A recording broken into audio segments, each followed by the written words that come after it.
Hi friends, welcome to my channel Manjusha cooking and blogs. আজকে আমি একটা নতুন রেসিপি নিয়ে চলে এসেছি। সামনেই ভাইফোঁটা, তো ভাইফোঁটা মানে হই হুল্লোড়, ভাই বোনদের সঙ্গে মজা, তার সঙ্গে কিন্তু জমিয়ে খাওয়া দাওয়া। তাই ভাবলাম একটা স্পেশাল রেসিপি আপনাদের সঙ্গে শেয়ার করি, তা হলো চিকেন রেজালা। তো চলুন শুরু করি।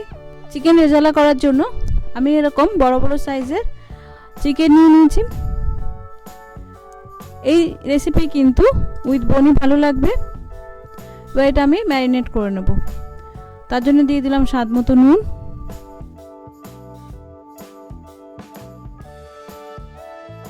একটু ক্রাশড গোলমরিচ,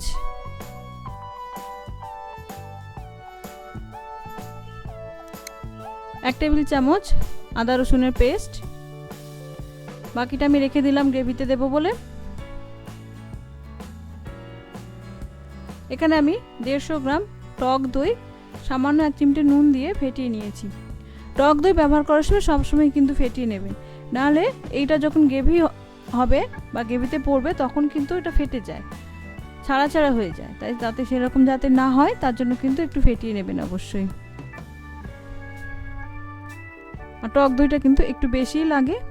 আমি 1 কেজি চিকেনে 150 গ্রাম টক দই দিলাম, আর 1 চিমটে কেশর দিয়ে দিলাম। এবার এটা আমি ভালো করে মেখে নেব। আপনাদের কাছে যদি কেশর না থাকে, কেশর না দিতে চান, তাহলে সামান্য হলুদ দিতে পারেন। এবার মেখে নেওয়ার পরে আমি এতে দিয়ে দিলাম 2 টেবিল চামচ রিফাইন অয়েল। আপনারা চাইলে মেল্টেড বাটারও দিতে পারেন। এবার এটা ভালো করে মেখে আমি আধ ঘন্টা থেকে 45 মিনিট রেখে দেব। এবার চিকেনটা ম্যারিনেট হতে হতে আমি রেজালার মশলাটা করে নেব। তার জন্য দিয়ে দিলাম 1/2 টিস্পুন গোটা মৌরি, 1/2 টিস্পুন গোটা জিরে, 1/2 টিস্পুন গোটা ধনে, 4টে ছোট এলাচ এবং সামান্য 1 টুকরো জায়ফল। এবার এগুলো একটু শুকনো খোলায় নেড়ে নেব, খুব বেশি কিন্তু ভাজার দরকার নেই। এবার এটা ভাজা হয়ে গেলে আমি ঠান্ডা করে মিক্সিতে এটা গুঁড়ো করে রেখে দেব। রেজালার আরেকটা মশলা আমি করে নেব। তার জন্য একটা মিক্সি জার নিয়েছি, তাতে দিয়ে দিচ্ছি 2 টেবিল চামচ পোস্ত এবং কয়েকটা কাজু বাদাম আমি এরকম ভেঙে নিয়েছি।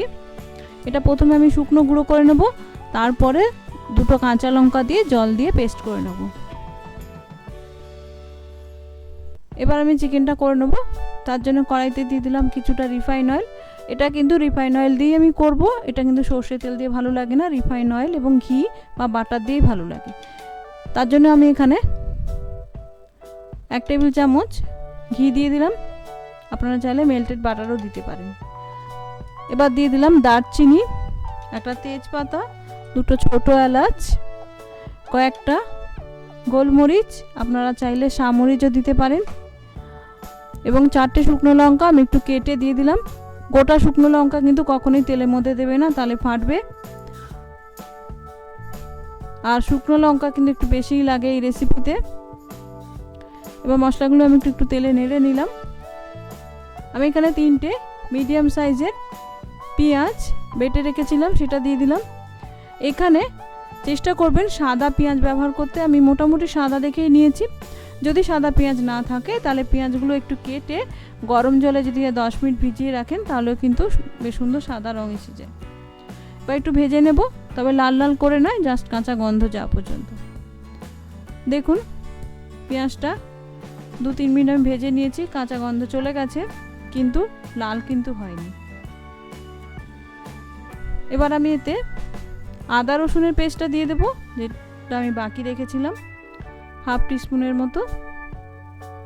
এবার আদা রসুনটাও আমি একটু ভেজে নেব 1 মিনিট মতো, যাতে কাঁচা গন্ধটা চলে যায়।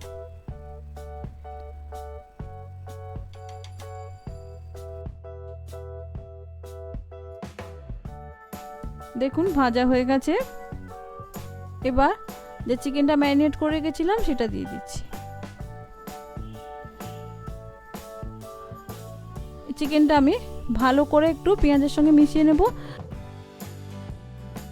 যেহেতু এই চিকেন যেহেতু অনেকক্ষণ ম্যারিনেট করা থাকে, তো নরম হয়ে যায় অনেকটাই। আর এটা কিন্তু কষানোর কোনো দরকার নেই, মশলার সঙ্গে ভালো করে মিশিয়ে এটা আমি ঢাকা দিয়ে মিডিয়াম আঁচে 10 মিনিট করে নেব। দেখুন 10 মিনিট পরে চিকেন 80% সেদ্ধ হয়ে গেছে আর কালারটা খুব সুন্দর এসছে। দেখুন বন্ধুরা, এটা কিন্তু কেশরের জন্য হয়েছে, সাদা ফ্যাট ফ্যাটও করছে না, আবার হলদেও হয়ে যায়নি। কি সুন্দর একটা কালার এসছে রেজালার এই কালারটা কিন্তু খুবই ভালো লাগে। হোটেল রেস্টুরেন্ট বিয়ে বাড়িতে কিন্তু এই কালারটাই কিন্তু দেখা যায়।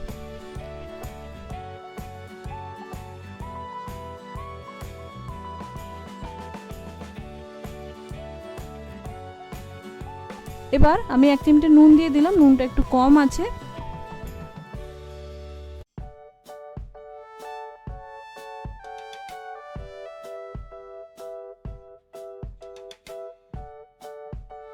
দিয়ে দিলাম আবার একটু ক্রাশড গোলমরিচ।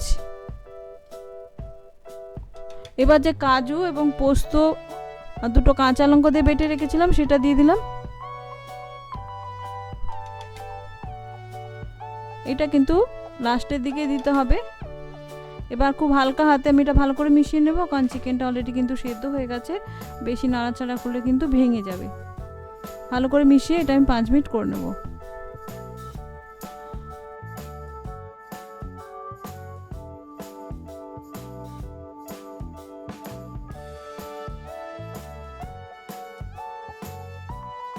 দেখুন এই মাঝখানে একবার নেড়ে দিয়েছিলাম, কারণ যেহেতু পোস্ত কাজু বাদাম দেওয়া হয়ে গেছে তো ধরে যেতে পারে। এবার 5 মিনিট পরে আমি দিয়ে দিলাম যে রেজালা মশলাটা আমি করে রেখেছিলাম, ভাজা মশলাটা, সেইটা 1 টিস্পুন মতো আমি দিয়ে দিলাম। এবার এটা আমি সাবধানে একটু মিশিয়ে নেব, কারণ চিকেন পুরো রেডি অলমোস্ট।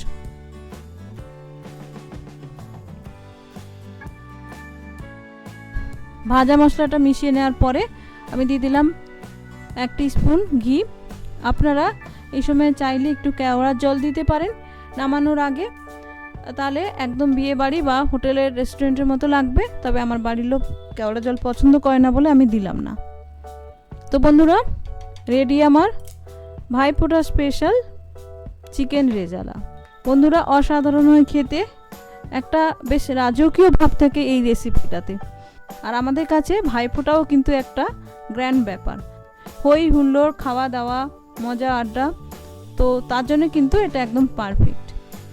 তো বন্ধুরা, এই ভাইফোঁটায় অবশ্যই একবার বাড়িতে ট্রাই করবেন, আমাকে কমেন্ট করে জানাবেন কেমন হলো।